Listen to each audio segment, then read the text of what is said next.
우리가 가만히 생각을 해보면은 하나님의 자비로 매일 살고 있다는 것을 깨닫게 됩니다. 우리가 하나님의 은혜 가운데 살고 있는 것도 또 우리의 죄를 용서받아 가지고 천국에 들어가게 되는 것도 모든 것이 하나님의 자비 덕분인 것을 깨닫게 됩니다. 자비라고 하는 것은 힘이 없어가지고 도움이 필요한 사람들을 사랑하고 불쌍히 여기는 마음을 말하고 있는데요. 하나님께서 우리를 그런 마음으로 보고 계시는 줄로 믿습니다. 그러니 감사합니다. 언제나 어디서나 하나님께서는 우리를 그런 눈으로 보고 계시니 감사한 것입니다. 그런 하나님의 마음 때문에 바로 그게 사랑이죠. 하나님의 사랑 때문에 우리가 매일 살고 있는 것을 깨닫게 됩니다. 오늘 말씀 열왕기하 13장에 있는 말씀은 하나님의 자비를 보여주는 하나님의 말씀이 아닌가 생각을 해봅니다. 오늘 그 내용을 한번 보기를 원하는데요. 예후의 아들 여호아스가 이스라엘의 왕이 됩니다. 1절에 나와 있습니다. 이때가 요아스, 유다의 왕 요아스가 왕이 된 지 23년이 되던 해라고 성경에 기록되어 있습니다. 그가 7살의 왕이 됐으니 30살이 되었을 때에 이른 것입니다. 이스라엘의 여호아스가 하나님의 왕이 되었는데 2절에 보니까 그가 하나님 보시기에 악을 저질렀다라는 말씀이 나옵니다. 무슨 악을 저질렀을까요? 성경에 보니까 여로보암의 죄를 지었다고 합니다. 여로보암이라 하는 것은 북왕국 이스라엘의 초대 왕을 의미를 하는데요. 그 여로보암을 모델로 삼고 그가 했던 악을 그대로 따라 했다는 것입니다. 근데 그뿐만이 아니었습니다. 이스라엘 백성들도 같은 죄를 짓도록 그렇게 나라를 운영하고 다스렸던 것입니다. 자신이 죄를 짓는 것도 안 좋지만은 다른 사람이 죄를 짓도록 하게 하는 것도 그것은 더욱더 안 좋은 것이 되고 하나님께서 무척이나 좋지 않게 보시는 것이 됩니다. 여호아스가 그런 죄를 지었다는 것입니다. 근데 여로보암의 죄란 도대체 무엇이기에 우리가 이전에도 봤지만은 성경에 여러 번 언급이 됩니다. 어떤 사람은 아합의 죄는 짓지 않았지만은 여로보암의 죄를 지었다라는 말씀이 많이 나오는데요. 그것을 여로보암의 죄란 무엇을 의미하는가? 금송아지를 섬기는 것을 말합니다. 그러니까 우상 숭배하는 것을 말하고 있죠. 열왕기하 10장 29절에도 그 말씀이 나옵니다. 여로보암이 기억하시죠? 북왕국 이스라엘을 시작을 하면서 금송아지가 하나님이라고 모든 이스라엘 백성들에게 선포를 했었습니다. 가나안으로 이스라엘을 인도한 하나님이 바로 금송아지라고 그렇게 선포를 하고 또 그러한 금송아지를 숭배하도록 경배하도록 했던 것입니다.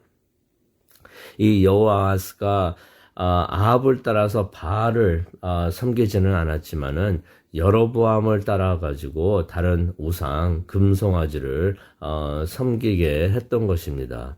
솔직히 예후도 그렇게 했죠. 그의 아버지 예후도 그렇게 했는데 그의 아들 여호아스가 같은 죄를 지었다는 것입니다. 아버지와 같은 죄를 지었다는 것입니다. 우리가 죄를 지으면은 벌을 받게 되어 있습니다. 또 그렇게 하는 것이 당연한데요. 그래서 지옥이 존재를 하는 것입니다. 3절 말씀을 보니까 여호와께서 매우 화가 나셨고 진노하셨고 이스라엘이 아람 왕 하사엘을 통해 시련을 겪게 하셨다라는 말씀이 나옵니다. 이 하사엘은 기억하시죠? 하나님께서 엘리사를 통해 왕으로 세우신 그 왕을 말하고 있습니다.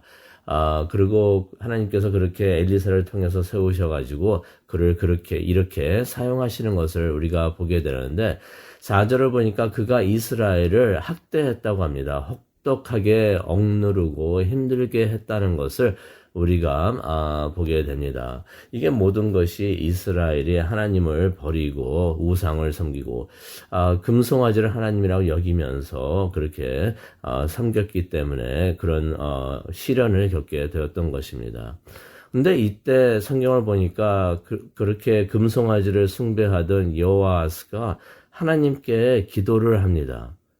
아니 이전까지는 금송아지가 하나님이라고 하더니 위급해지니까 아람의 하사엘이 이렇게 쳐들어오니까 여호와 하나님을 찾았던 것입니다.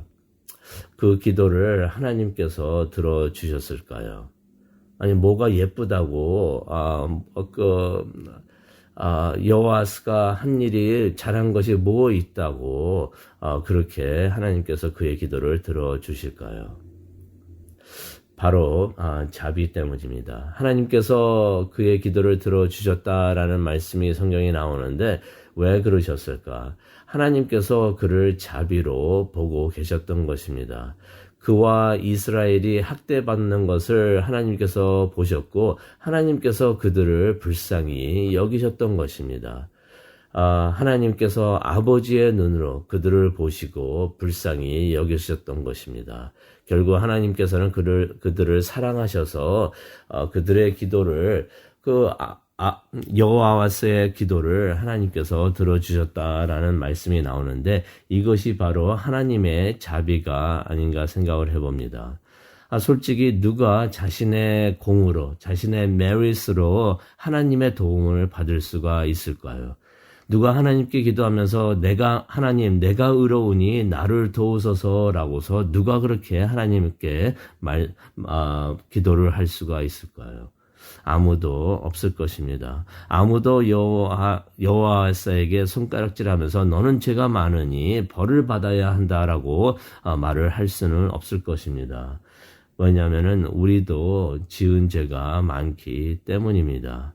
근데 우리는 하나님의 자비로 주의 도움을 받고 있습니다. 매일 매순간 이렇게 살고 있는 것도 하나님의 자비 때문이 아닌가 생각을 해봅니다. 바로 이것이 하나님의 은혜라고 생각을 합니다. 5절을 보니까 하나님께서 여호와스의 기도를 들으시고 이스라엘에게 구원자를 보내주셔서 도우셨다라는 말씀이 나옵니다. 이 구원자가 누구인지는 아무도 모릅니다. 이게 확실하지가 않습니다. 많은 사람들은 그 구원자가 이때 아람을 공격했던 아수르라고도 하기는 하는데요. 정확히 알 수는 없습니다. 근데 그 구원자가 누구였는가? 이것은 중요하지 않은 것 같습니다. 만약 이것이 중요했다라면은 하나님께서 성경에 그것을 분명히 기록을 하셨을 텐데 기록을 하지 않으신 걸 보니까 그게 그리 중요한 것 같지는 않습니다. 그렇다면 여기서 중요한 것은 무엇일까요? 하나님께서 그들을 도우셨다는 것이 그것이 중요한 것이 아닌가 생각을 해봅니다. 여호와스가 그렇게 하나님을 버리고 우상을 숭배했지만은 그가 하나님을 찾고 하나님 앞에 나와서 기도를 하니까 하나님께서 그를 불쌍히 여기시고 이스라엘 백성들을 불쌍히 여기시고 도우셨다는 것. 하나님께서 자비를 베풀어 주셨다는 것. 바로 그것이 중요한 것이 아닌가 생각을 해봅니다. 그런데 불행하게도 여호와스와 이스라엘이 삶이 다시 편해지니까 계속 같은 죄를 짓습니다. 계속 금송아지를 섬기는 그러한 죄에 머물렀다라는 말씀이 6절에 나옵니다. 그들이 하나님께 기도를 했지만은 회개를 하지 않고 계속 죄에 머물렀던 것을 우리가 보게 됩니다. 결국 그래서 그들은 아람 왕의 침공을 받아가지고 멸절당하게 된 것을 우리가 7장을 통해서 보는데요. 오늘 이 말씀을 우리가 생각을 하면서 기도하는 시간을 가졌으면 좋겠습니다. 우리는 하나님의 자비를 생각을 하면서 우리가 잘한 것이 하나도 없는데 하나님께서는 우리를 사랑하시고 우리를 불쌍히 여기셔서 오늘도 지금도 이 순간에도 하나님은 자비의 눈으로 우리를 보고 계시는 줄로 믿습니다. 그러한 하나님의 자비를 생각을 하면서 하나님의 은혜를 생각하면서 감사하는 우리 모두가 되기를 원합니다.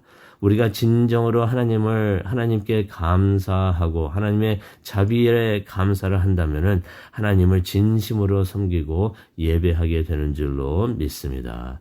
우리 하나님의 자비를 생각하면서 지금 기도하는 시간을 갖도록 하겠습니다.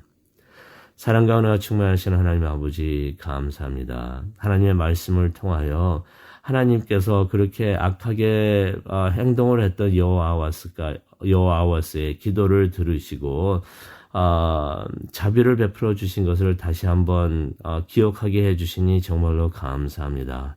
하나님의 자비에 의지하여서 우리도 잘한 것이 없지만은 하나님의 자비를 의지하면서 하나님 앞에 나옵니다.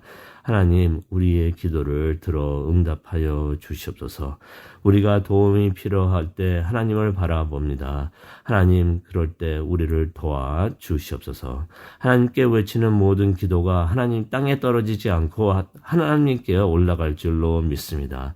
하나님을 예배하게 하여 주시옵소서. 진심으로 하나님을 예배할 때 그 예배가 예배하는 그러한 소리와 모든 마음이 하나님께 올라가서 하나님을 기쁘시게 해드릴 수 있는 우리 모두가 될 수 있도록 하나님 도와주시옵소서.